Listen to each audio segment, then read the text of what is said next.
Hi, hello, how are you all? Welcome to my channel Law Made Simple with me Vidya Reddy. Today, in the series of Law of Banking and Negotiable Instruments, let us learn what is this Banking Regulation Act. The Banking Regulation Act 1949 is a legislation in India that regulates all banking firms in the country. Initially, the act was only applicable to banking companies, but later it was amended in 1965 to bring all the cooperative banks under its control. So, what are the key features of this Banking Regulation Act? First is regulation and supervision.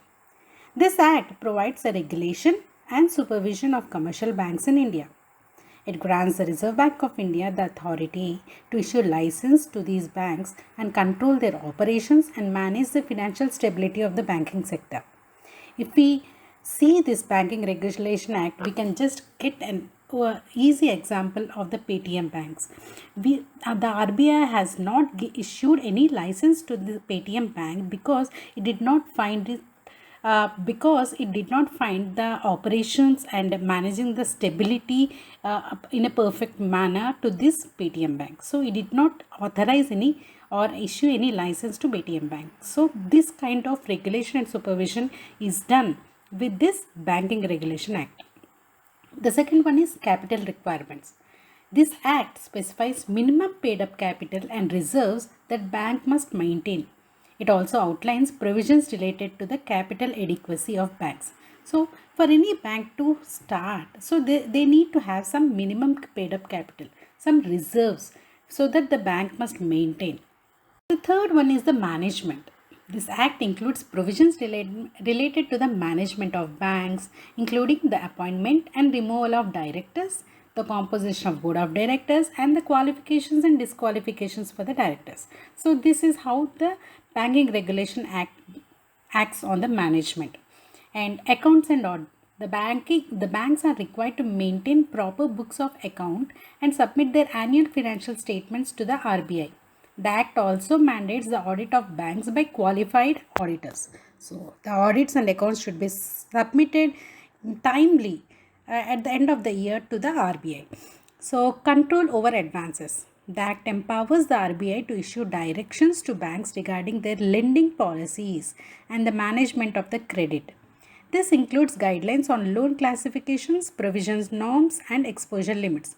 So, this act gives the authority to the RBI. So, the RBI will direct to the banks so that too much of lending or too much of credit is not to the public is restricted. So, it includes all the guidelines on how the loans have to be given, how these classifications are based.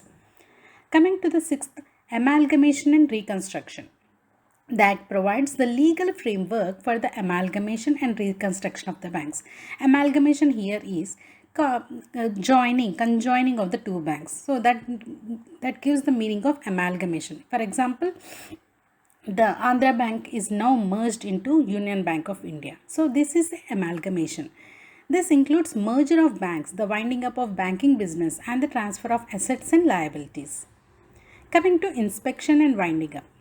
The RBI has the authority to inspect the books and accounts of banks and take necessary actions if any irregularities are found. The Act also outlines the procedure for the voluntary winding up the banks. Consumer protection. The Act includes provisions aimed at protecting the interests of depositors and ensuring the fair treatment of customers by the banks. So, this Banking Regulation Act also gives the consumer protection. And what are the recent amendments? Over the years, the Act has been amended to address emerging challenges and changing in the banking sector. Recent amendments have focused on strengthening the governance framework and improving the financial stability and enhancing the regulatory oversight of banks. So, in general, and as a conclusion, we can say that the Banking Regulation Act 1949 plays a crucial role in maintaining the stability and integrity of the banking system in India. Thank you for joining me on this context. Thank you.